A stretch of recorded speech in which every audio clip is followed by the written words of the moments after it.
Hi, my name is Ashley Bayman, and I am a UCSC Study Abroad Advisor. During my undergraduate, I was a Spanish and Latin American Latino Studies double major.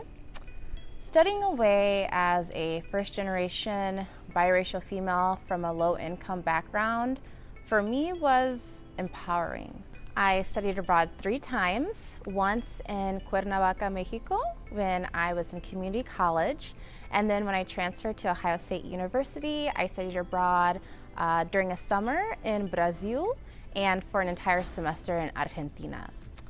These experiences were empowering because they showed me that even in the face of tremendous barriers, I could accomplish my goals.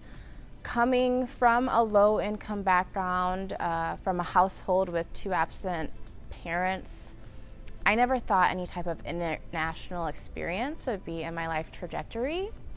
For me, just getting into college was big enough. I didn't think it was even possible to look for these supplemental educational opportunities. So I want to unpack what each one of those experiences was like for me through the lens of being a multicultural female from a low-income background, because I think those parts of my identity were most relevant to me when I was abroad. So on my first program to Cuernavaca, Mexico, before even arriving in country, I was extremely nervous because it was my first time ever getting on an airplane, my first time ever leaving the country, and I was getting on a 7-hour international flight. So I was really scared at first.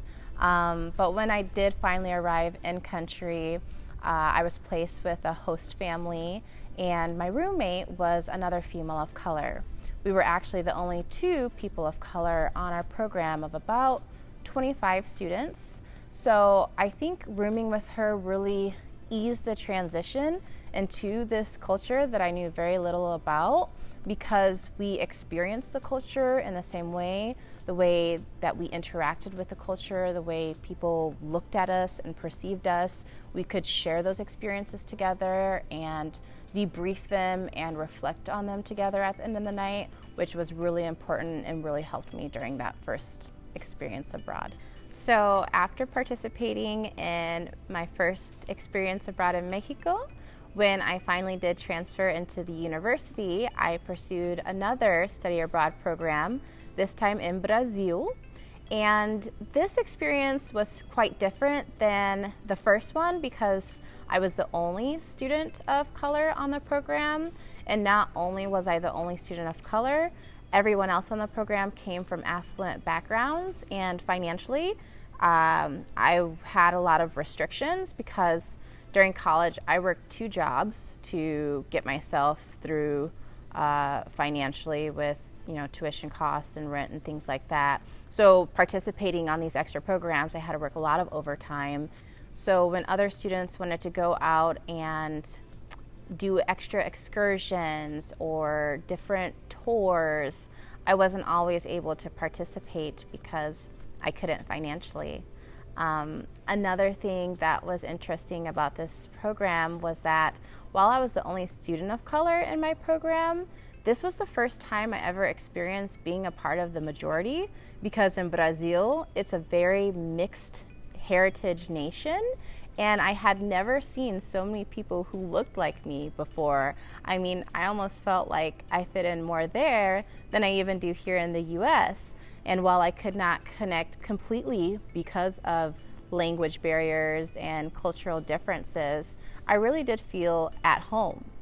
Now, this was a big contrast from my third experience when I went to Argentina for a semester, because, after my first 2 times abroad, I thought I had it. I didn't do much research on the country that I was going to. I more so fell in love with the ideal of going to Argentina and the tango and the good food and the beautiful language, that I didn't do identity-specific research. And so when I got there, I lived with another homestay family, and my host father, he took me to the train station to show me my route to get to school, And after I started this routine of my commute, I'd notice every day that in the whole train, I'd be the only person of color. So outside of even other students in my group, in a whole society, I felt very singled out. And I felt like I got a lot of looks.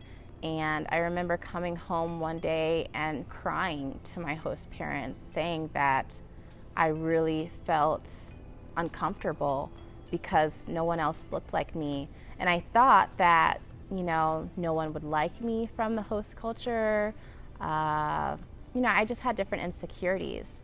And they really helped to ease my insecurities. They told me that to embrace my difference, because that was a good thing, and that people wanted to interact with people who weren't, like them.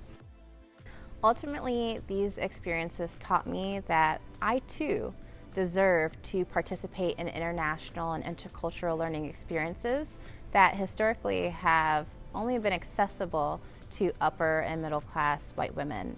These experiences changed my life so much, in fact, that I went to graduate school for international education and pursued a career in study abroad. So now I have a platform and the opportunity to share these stories with you as your study abroad advisor. So one thing I want you to always remember is that you deserve every opportunity that you ever want to pursue, and I'm here to support you along the way. Thank you.